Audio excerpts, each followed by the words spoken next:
But then if you want to use the brakes, come to a turn, oh my God, it brakes quite well. Hello, my name is Jeff, and this is the new 2025 Subaru WRX TS, which stands for Tuned by STI. Now note that very specific verbiage Subaru uses. It's not quite the STI folks have been asking for. If anything, I would say it's 85% of the way there. The new TS starts at $45,705, and in this video I'll show you everything that this almost STI has to offer. The 2025 Subaru WRX TS replaces the outgoing 2024 Subaru WRX TR, and just like the TR, the TS is a handling-focused performance model. However, it's supposed to turn the dial up to 11 and give you better performance. The first immediately obvious thing I love here on the exterior is the fact that the TS actually gets a badge, noting that it is in fact a special version of the WRX, in addition to the extra special cosmetics, which I'll show you in a second. But the TR was missing that, and I love to see it here. I'm a huge badge fiend. You also get these silica black accents on the exterior that includes the spoiler, your roof antenna, and even the mirrors. But the most significant upgrades on the form of handling are things that are going to be harder to see. When you look at the side here, you can see it has a similar profile to other WRX models, but we have these gold Brembo brakes finished in the iconic Subaru color combo, especially with this blue paint finish here. And these are absolutely massive Brembo brakes. They're cross-drilled and ventilated, and you get Brembos in the front and in the rear. And they bring this thing to a stop seriously fast. So that is a huge performance upgrade. You can save a lot of time on track by braking later, and that's a huge benefit of this. And of course, it just helps in general to have performance brakes.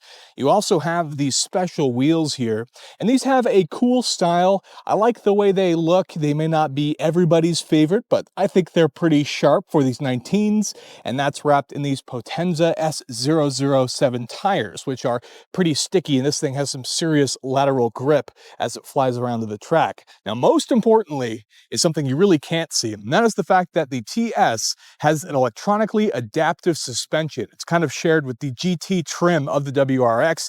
They're ZF dampers, and they have selectable modes, and they can stiffen the car up dramatically. You have a comfort setting where they're nice and soft for driving on the freeway, commuting, etc.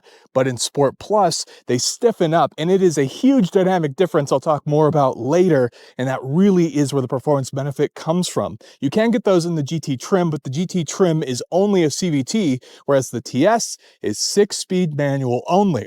Another cool upgrade is the fact that there is no moonroof, so you can kind of lower the center of gravity and save some weight there. That is another TS-specific detail.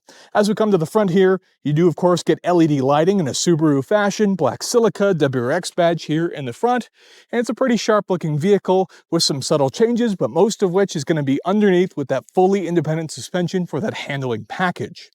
Next, let's take a look at the interior, which, boy oh boy, do I hope you love blue, because there's a lot of it on the interior here of the TS. And the cool part is, though, is they also extended the theme into the back. So the entire car features this blue interior. And I know this isn't for everybody, but I love that they committed to something like this. A lot of manufacturers often go tame, and that is not the case here on the interior for the TS. The back here is just like a lot of the other Subaru WRX models, obviously with the cooler interior that can be folded down for extra space. With some chargers there in the center. You can definitely fit some adults in the back here or use it for storage, fake carbon, but full auto windows even in the back. Moving back up to the front so we can show the really cool stuff. The door panels even match the rest of the interior. Those full auto windows we talked about earlier, power adjustable mirrors, some fake carbon, ultra suede, and even a Harman Kardon audio system, 11 speakers, over 500 watts here in the TS. Moving on to the seats, the TS gets these nice heated power adjustable Recaro bucket seats. Lots of thick bolstering on the side and in the leg rest area, which is great to hold you in place for sporty driving. More badges, which we love to see here embroidered into the headrest. You also get blue stitching throughout, including here on your soft touch points, which is a nice way to continue the theme. Heated steering wheel here, which of course more of that fake carbon. And you also get the sort of padded, let's call them pedals here underneath with the metal plating, so that way they're more robust for sporty, aggressive driving. Let's go ahead and start it up with the exclusive STI engine start-stop button, and you can see our displays come on. And in the center one here, you even get that STI display for those gauges, which I think is a nice touch. Let me turn on the AC here real fast. So you can see here, the rest of it is very similar. Obviously, the extra cosmetics for the digital displays is a nice touch that makes the car feel a bit more special, in addition to this wonderful and crazy interior. You also get the boost pressure, where you can see the peak 14.8 PSI, or the pounds of boost there on the interior. Now, the main changes, a lot of this is going to be very similar aside from the cosmetic changes, but the cool part is actually going to be the drive modes, which here on the steering wheel, if you go ahead and push this button, you can see the change on the main display. And over here on the side, you can actually adjust it. You have multiple settings here. You can see individual is obviously your customizable one. The rest are pretty self-explanatory: comfort, normal, sport, and sport plus. The crazy part is how dynamic this is, and it's hard to convey this on camera, but the way the suspension changes and stiffens up is very dramatic throughout the drive modes. The main infotainment system here in the middle is just the same as the other Subaru models: wireless CarPlay and Android Auto, but then pumped through that Harman Kardon audio system with all of your navigation options, and can also be adjusted. You'll find that your climate control settings are also integrated along with our heated seat controls. Moving further down, we don't have a wireless charger in here, which I find kind of odd for a modern vehicle. There are some aftermarket support solutions. You still get some charger ports here in addition to an aux port. Below that is our 6-speed manual transmission, which we love to see. The TS is manual only, which makes sense because that adaptive suspension is only offered on the GT, with the exception of the fact that this one's a manual while the GT is automatic only. Cup holders, and then storage cubby. Also very cool is a real physical parking brake as opposed to an electronic parking brake. Moving to the front here, of course, you would get all of your standard controls for the other WRX models, things like your cruise control and all of your various adjustments for your calls, or even handling the infotainment system. And on the left, lots of blank covers, but traction control and a button to go ahead and pop your rear trunk. So I quite like the interior. Obviously, it still feels like a lot of the WRX models, but they've changed enough in here where it does feel more special to me. And the mode button, again, that's the one that's really going to make a difference in the TS, because you get that adaptive suspension, which is just so crazy in how it changes the way this car feels. Under the hood is unfortunately unchanged from the other WRX models. Not that there's anything wrong with this FA24F motor, but this is the main thing that holds it back from being an STI-like model, would be a power increase. So what we have here is a turbocharged dual overhead cam 2.4-liter 4-cylinder boxer motor, rated by Subaru for 271 horsepower and 258 pound-feet of torque, with a 12 PSI max boost pressure, although I have seen 14.8, and this is only offered with a 6-speed manual transmission here in the TS with Subaru symmetrical all-wheel drive, which is a great all-wheel drive system, but it would be nice to see a variable system that has a rear-wheel drive bias at times to really help pull this thing out like a rocket ship out of the corners. But it's still a lot of fun. It weighs around 3,500 pounds. We're talking 0 to 60 in about 5.6 seconds with a quarter-mile time of 14 seconds. So this thing moves along just fine. And with those damper and brake upgrades, this thing is an absolute menace on the track or even in the back roads as you go through the twisties. As far as fuel economy is concerned, it has a 16.6 gallon fuel tank and an EPA rated 19 miles per gallon city and 26 miles per gallon highway, which means you can expect a range of around 300 to 400 miles per tank, depending on how you drive it. If you drive it like me, expect closer to that 300-mile range. Now, under the hood here, I like the fact that they didn't really try to hide everything. Everything is just out in the open, and everything you're looking at is exactly what it is. You can even see the intake here for the intercooler to keep it nice and cool with fresh, cold air. The air intake here for the air filter makes it really easy to do any of your own maintenance, check a lot of things, fluids, etc., replace your filters or battery, whatever the case is. It's all quite easily accessible under here, or if you just want to admire your engine, it's good for that too.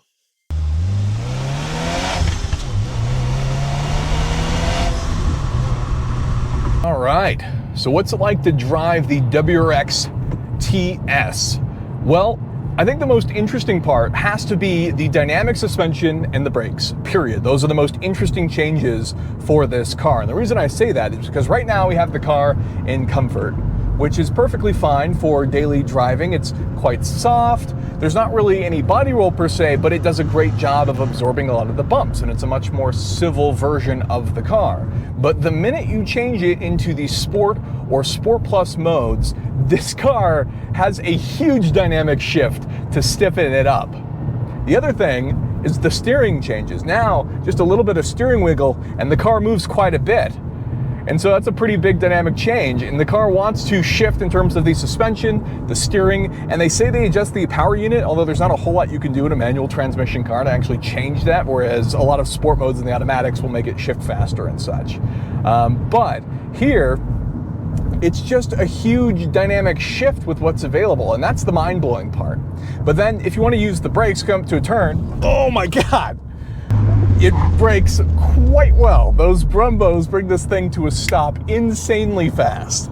So those are the two big dynamic changes, and they are hugely noticeable when compared to the WRX TR, which was the previous higher performance version of the WRX. And now those two things are getting us awfully close to what would be a Subaru STI. The main things that we're missing would be a more variable all-wheel drive system that could kind of shift itself around like the GR Corolla or even the previous generations of Subaru STIs, where you can actually get like a 30 front, 70 split rear for that all-wheel drive system, or 50-50, etc. This one is just going to be the symmetrical all-wheel drive system, and so there's certain instances where you feel like it could have more pull if it had those options to shift like that. And so that's what I feel like is missing on that degree. And then there's the obvious one, it's missing some extra power. It's not to say that this car is slow. I mean, 0 to 60 in 5.6 seconds, this gets up and it moves pretty good, and it's exciting to drive in that sense too. It just means that, you know, while this is fun as it is, it's not the car that a lot of people have been waiting for or demanding for, let's say. So that's where it kind of loses some of its interest. But all in all, I quite like the car. I think these have great visibility, especially out the front window here. Yeah, a lot of them feel the same other than the bright blue accents on the inside here, but even the base model WRX I think is a really good car, especially for the money. It starts at like $31,000 for a base model. You get yourself a manual and you've got a really, really fun car. The other thing is you can do some of the upgrades like the brakes and stuff like that yourself if you really wanted to customize it or personalize it a bit more. This one, it's the adaptive suspension that makes it really special. Obviously that's available in the GT, but the GT is automatic only. And so this is kind of the only way to get the adaptive suspension with a manual transmission. And then obviously the TS is a manual only, which is... Lost a bit of traction there with all the dirt on the road, but all-wheel drive system pulled out of it, no problem. But yeah, anyways, as I was saying, it's got a lot of interesting components. The adaptive suspension is really, really good, and so are the brakes. And so out of the box, this is a great car. At $45,000, it's quite expensive, but it is a pretty significant change from the standard car. There's a chance that maybe with pricing changes, these could potentially get cheaper with the economy and the state of who knows whatever. You know, who's guess on the pricing for these? But you do get a significant driving change from the other WRX models. So if you were interested in this car, you'll definitely notice the difference, and I think that's the important part. Some of the other stuff on the interior does make it feel a little bit more special. The STI gauge cluster is kind of a nice addition, but all in all, it is a great car, and handling is the first and foremost thing that can make the biggest difference in your driving experience. Yeah, 15, 20, 30 extra horsepower can definitely help, but handling is going to be the fastest thing. And let's be honest, it's most fun to drive in the twisties anyways, so that's where you get most of the benefit from the upgrades here in the TS. But with that, that's the end of the video. I'm curious to know what you guys think about the WRX TS. I know some people are going to say it's way too expensive. I totally get that.